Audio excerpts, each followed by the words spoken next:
Welcome back to another video of Excel with Mark, and today we're going to be looking at how we can create a random set of data for all the different cells within this little table here that we have from January, February, March, April, May, June, and for US, Canada, and so on and so on. If we want to create that random selection all the way across, then we need to come up to the first cell here and we're going to press the equal sign. We're going to type in rand, and we can see the different types of rand that we have available within the functions, but we want the random array. So this returns a random array of numbers for us.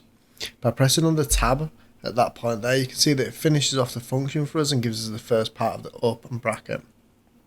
So the first argument that it's asking us for is how many rows down does it need to fill out this random array for us. So we have 1, 2, 3, 4, 5, 6.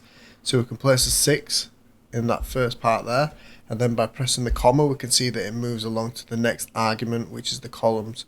So again, we can see that we have 6 columns. We've got 1, 2, 3, 4, 5, 6, and again pressing the comma.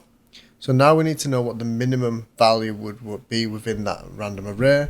So we're going to start out at 2000, pressing the comma, and now what the max would be 8000, and then a comma. Moving on to this last one then, is the numbers that we want to be an integer, or do we want them to be decimal? So do we want them to be full numbers, or do we want them to have decimal points in? So for me, I just want them to have full numbers. I don't want to have decimals, so I'm going to place true into this.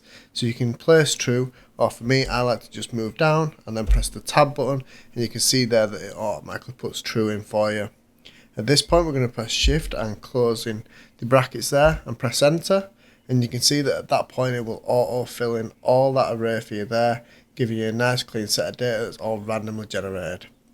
Hopefully this helps. Thanks a lot for watching, and we'll see you again soon.